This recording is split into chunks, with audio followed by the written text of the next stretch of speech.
વિદ્યાર્થી મિત્રો, આજે આપણે અંકુર વિદ્યાલય આયોજિત ઓનલાઈન ક્લાસીસની અંદર આપનું હાર્દિક સ્વાગત છે.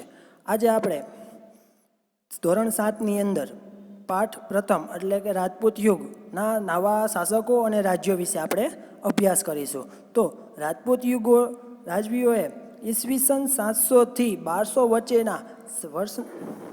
વચ્ચેના 500 વર્ષના સમયગાળા દરમિયાન મોટા ભાગના ઉત્તર ભારત અને દક્ષિણ ભારત પર વર્ચસ્વ જમાવી રાજપૂત યુગની સ્થાપના કરી. તો આપણે આમાં સમજ્યા કે રાજપૂત રાજવીઓનો સમયગાળો કયો હતો કે ઈસવીસન 700થી ઈસવીસન 1200 એટલે કે આશરે 500 વર્ષની આજુબાજુ. તે સમયે ભારતની અંદર ઉત્તર ભારત અને દક્ષિણ ભારત એ બંને ભાગમાં રાજપૂતોનો એટલે કે નાના મોટા રાજ્યોનું શાસન હતું. તો રાજપૂત યુગની શરૂઆત કેવી રીતે થઈ? તો હર્ષવર્ધન જે ગુપ્ત સામ્રાજ્યનો છેલ્લો શાસક ગણવામાં આવે છે અને તેના સમયમાં દક્ષિણ ભારતમાં એવો નામાંકિત એવો રાજા પુલકેશી બીજાના અવસાન બાદ જે રાજ્યોના વિભાજન થયા અને એમાં નવા નવા રાજ્યોનું ઉદ્ભવ થયો, તે બધા યુગ તે સમયના રાજાઓને રાજપૂત યુગ કહેવામાં આવે છે. તો આગળ તો તેમણે ભારતીય હિન્દુ સંસ્કૃતિને પ્રજ્વલિત એટલે કે જીવતી રાખી. આ તમામ નાના મોટા છતાં નોંધપાત્ર એવા રાજપૂત રાજ્યો કયા અને કેવા હતા તે વિસ્તારે જોઈએ. તો હવે આપણે આગળ ચર્ચા કરશી હર્ષવર્ધન પછીનો સમયગાળો. તો 7મી સદીમાં હર્ષવર્ધનના અવસાન બાદ ઉત્તર ભારતમાં તેના વિશાળ સામ્રાજ્યનું નાના નાના સ્વતંત્ર રાજ્યોમાં વિભાજન થયું. હમણાં જ આપણે ચર્ચા કરી કે હર્ષવર્ધનના મૃત્યુ બાદ જે ઉત્તર ભારતના પોતાનું સામ્રાજ્યના નાના નાના નવા રાજ્યોમાં ઉદ્ભવ થયા, તેવી જ રીતે પુલકેશી બીજાના અવસાન પછી દક્ષિણ ભારતમાં પણ સ્વતંત્ર રાજ્યો બન્યા. તો મધ્યયુગના આ સમયગાળાને ભારતીય ઇતિહાસમાં રાજપૂત યુગ તરીકે ઓળખવામાં આવે છે. તો આપણે ઘણીવાર પ્રશ્ન પણ આવે છે કે મધ્યયુગ બીજા કયા નામે ઓળખવામાં આવે છે? તો એને તે કહેવાય છે રાજપૂત યુગ. આગળ આટલું જાણો તો રાજપૂત શબ્દનો અર્થ રાજપુત્ર થાય છે. 14મી સદીમાં ઈસવીસન 1300થી ઈસવીસન 1400 વચ્ચેના સદીને આપણે 14મી સદી કહી છે. તેના ભાટો રાજપુત્રોની 36 કુળ ધરાવતા સમૂહ તરીકે વણીએ છીએ. રાજપૂતો બહાદુર હતા, એટલે જ ટેકીલા હતા. ટેકીલા એટલે શું?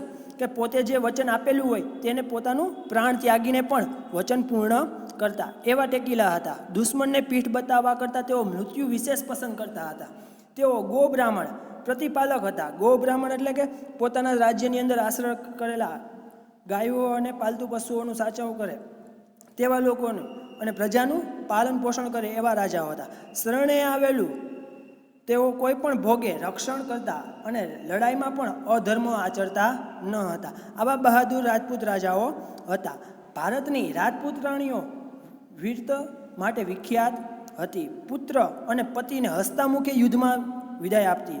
સતીત્વ, નિડરતા અને સત્ય માટે તેને પ્રાણની પણ પરવા કરતી ન હતી. જે આપણા ઇતિહાસમાં ઘણીવાર પ્રચલિત છે કે રાજપૂત રાણીઓ પોતાનો પતિ મૃત્યુ પામે તો સતી થવાની પ્રથા પ્રચલિત છે, જે આના આધારે જ આપણે આવેલી છે. તે જ રીતે જરૂર પડે તો તેઓના હાથમાં તલવાર લઈને રણ મેદાને નીકળી પડતી હતી. આવી વીરાંગનાઓ પણ અનેક ઉદાહરણો જોવા મળે છે, જેમ કે રાણી નાયકા દેવી. આવી જ રીતે ભારતના મધ્યયુગ ઇતિહાસમાં રણધીરા રાજપૂત શાસકોની વીરતા, સાહસ અને શૌર્યના પ્રસંગો નોંધાયેલા છે. જેવા આપણે ઘણીવાર આપણે રાજપૂતોની વાર્તાઓ સાંભળી હશે કે મહારાણા પ્રતાપ છે, પૃથ્વીરાજ ચૌહાણ છે, જે બધા રાજપૂત રાજાઓ જ ગણવામાં આવ્યા છે. આશરે 500 વર્ષ સુધી રાજપૂતોને ભારતને વિદેશી આક્રમણથી બચાવ્યું, કારણ કે રાજપૂતોનું જે રાજ્યો હતા તે ભારતના એક દ્વાર સમાન એવા વિસ્તારમાં જતા, જે આપણે હાલમાં અત્યારે એને કહેવાય છે રાજસ્થાન, ત્યારે તેને કહેવાતું રાજપૂતાના. તે જ વિસ્તારોમાં તેનું સામ્રાજ્ય હતું અને ત્યાંથી જ ભારતમાં પ્રવેશ કરવા માટેનો એક જ માત્ર એવો માર્ગ હતો જ્યાં આ રાજપૂતોનું શાસન હતું. અને આ જ રાજપૂતોએ વિદેશથી આવતા આક્રમણકારોને ઘણીવાર આપણે રોક્યા છે. એવી જ રીતે આપણા ભારતમાં પાટણ શહેરના સોલંકી વંશના શાસકો સમયમાં ભીમદેવ પહેલાએ પણ એ વિદેશી આક્રમણકારોને રોકવા માટે લડાઈ કરી હતી. જેવી જ રીતે આગળ 7મી સદીના અંતમાં સામંતશાહી શક્તિનો ઉદય થયો. સામંત એટલે શું? તો સામંત એટલે શું કે જે રાજા હોય, જે સમ્રાટ કહેવાતો હોય, તેના જ સંપૂર્ણ પ્રદેશનું વહીવટ ચલાવવા માટે વિસ્તાર વાઇઝ એક એક વ્યક્તિને નિમતો હતો, જેને આપણે અત્યારના ભાષામાં કહીએ તો મુખ્યમંત્રી તરીકે નિમતો હતો, જેને તે લોકો સામંત કહેતા.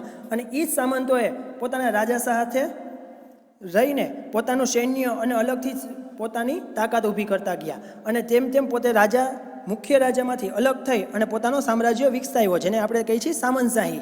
તો ઉદય થતાં ભારત અનેક નાના મોટા ટુકડાઓમાં વહેંચાયો. દેશમાં અનેક રાજપૂત રાજવંશોનો ઉદય થયો. આ સમય મધ્યયુગ કહેવાય છે. આપણે તે રણ મેદાન આપણે તે સમયના ઉત્તર અને દક્ષિણ ભારતના રાજાઓનો અભ્યાસ હવે પછીના આપણે આગળ આ વિડીયોમાં કરશી. આગળ